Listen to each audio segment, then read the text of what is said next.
Current affair में आपका स्वागत है। आज हम 4 जून 2024 के महत्वपूर्ण करंट अफेयर को डिस्कस करेंगे। एक करंट अफेयर आने वाले एग्ज़ाम के लिए बहुत ही महत्वपूर्ण है, जैसे UPPCS, RO and other one day competitive exam के लिए बहुत ही महत्वपूर्ण है। तो चलिए हम डिस्कस करते हैं। फर्स्ट है, who has been elected as the first women president of Mexico recently?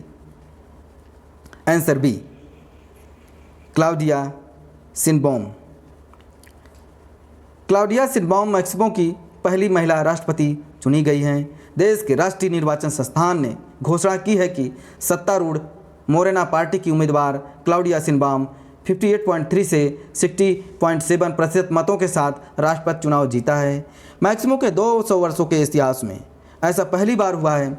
शिनबॉम ने अपनी पहली निकटतम प्रतिद्वंदी जोचिटल गैल्वेज को हराकर जीत हासिल की है, जो बड़े पैमाने पर रूढ़िवादी दलों के गठबंधन का प्रतिनिधित्व करते हैं। सुश्री शिनबॉम 1 अक्टूबर 2024 को अपने गुरु वर्तमान राष्ट्रपति एंड्रेस मैनुएल लोपेज ओब्रेडोर की जगह ली है। नेक्स्ट है,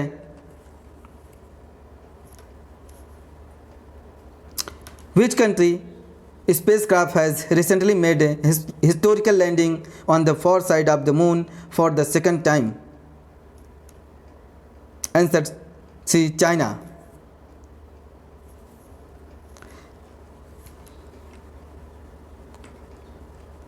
चीन के अंतरिक्ष यान ने चंद्रमा के सुदूर भाग पर दूसरी बार लैंडिंग की है। चीनी मानव रहित अंतरिक्ष यान चांगी 6 चंद्रमा के दूसरे वाले हिस्से पर उतरा है। चांगी 6 चंद्रमा के दूसरे वाले हिस्से से नमूनतम एकत्र करने और उन्हें वापस पृथ्वी पर ले जाने वाला पहला मिशन बनाने का प्रयास करेगा। चीन के राष्ट्रीय अंतरिक्ष प्रशासन ने यह अपनी वेबसाइट पर एक बयान में कहा कि चांगी 6 चंद्रमा के पिछले दक्षिण ध्रुव इटकैन बेसिन में सफलतापूर्वक उतरा है। नेक्स्ट है, where was the 21st Shangri La dialogue held recently? Answer है सिंगापुर। सिंगापुर में आयोजित हुई जो 21वीं सांग्री-ला वार्ता आयोजित की गई। एशिया प्रशांत प्रीमियम रक्षा बैठक सांग्री-ला वार्ता या एशियाई सुरक्षा शिखर सम्मेलन का 21वां संस्करण 2 जून 2024 को सिंगापुर में समाप्त हो गया। सांग्री-ला वार्ता 31 मई से 2 जून 2024 तक सिंगापुर के सांग्री-ला होटल में आयोजित की गई। इसका उद्घाटन हमेशा संयुक्त राज्य अमेरिका के रक्षा सचिव द्वारा किया जाता है। इस वर्ष संयुक्त राज्य अमेरिका के रक्षा सचिव लॉयड ऑस्टिन के मुख्य सत्र का उद्घाटन किया। नेक्स्ट है, which country has recently launched its first space agency KASA? Answer B, south Korea.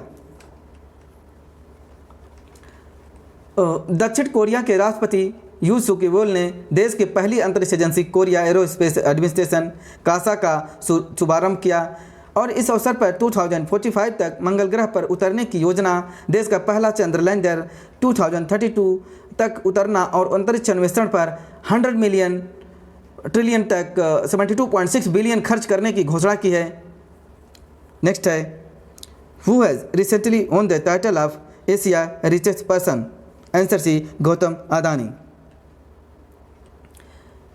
Bloomberg billion index की एक रिपोर्ट के अनुसार अदानी ग्रुप के संस्थापक और चेयरमैन गौतम अदानी ने रिलायंस इंडस्ट्री के चेयरमैन मुकेश अंबानी को पछाड़कर एशिया के सबसे अमीर व्यक्ति बन गए हैं, जो कि 2 जून 2024 तक ब्लूमबर्ग बिलियनर में इंडेक्स के दुनिया के शीर्ष 50 सबसे अमीर लोगों की सूची में गौतम अदानी $111 बिलियन की कुल संपत्ति के साथ 11वें स्थान पर हैं, जबकि मुकेश अंबानी $109 बिलियन की कुल संपत्ति के साथ 12वें स्थान पर हैं।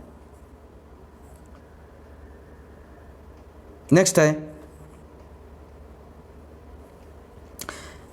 Zero debris charter which was in newly recently is related to? Answer C, reducing space debris. 12 देशों ने यूरोपीय स्पेस एजेंसी यूई स्पेस काउंसिल में जीरो डेब्रिज चार्टर अर्थात शून्य मलबा चार्टर पर हस्ताक्षर किए, जिससे पृथ्वी की कक्षा में मानवीय गतिविधियों की दीर्घकालिक स्थिरता के प्रति उनकी प्रतिबद्धता सशक्त हुई है और 12 देशों के अलावा यूरोपीय अंतरिक्ष एजेंसी ने भी एक अंतर्राष्ट्रीय गठन संगठन के रूप में शून्य मलबा चार्टर पर हस्ताक्षर किए हैं। नेक्स्ट है,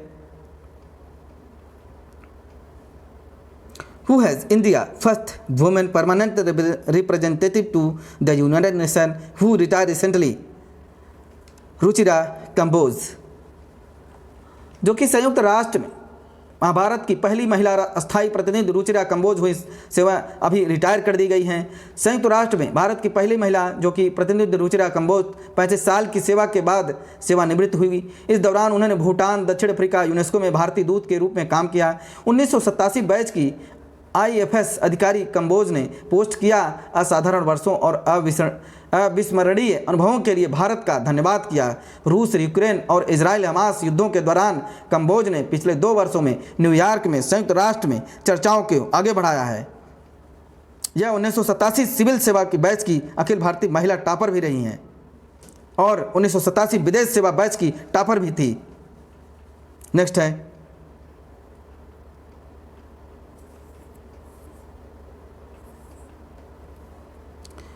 नेक्स्ट है, recently Hyderabad has been become the full capital of which state, answer D Telangana.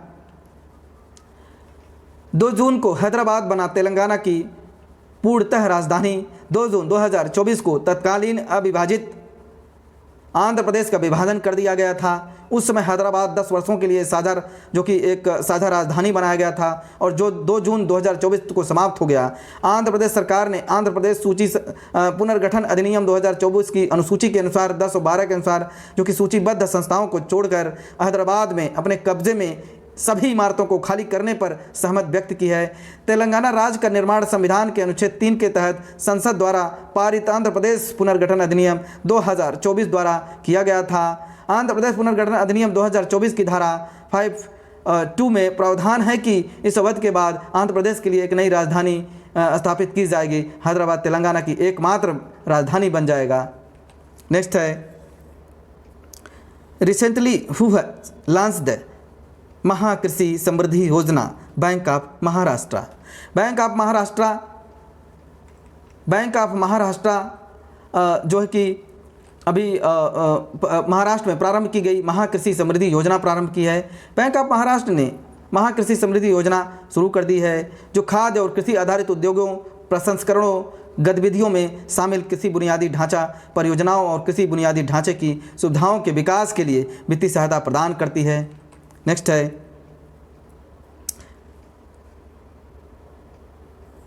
Recently who has included AI in the school curriculum, answer B Kerala.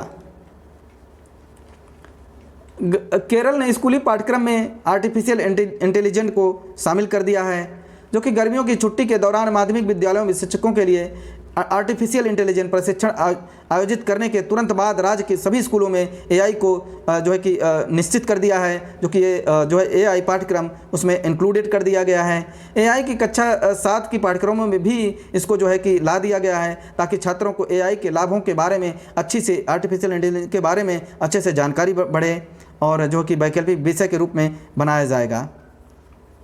Thank you. आज हमने 4 जून 2024 के महत्वपूर्ण करंट अफेयर को डिस्कस कर लिया है।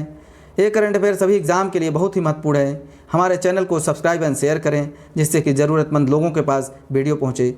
Thank you.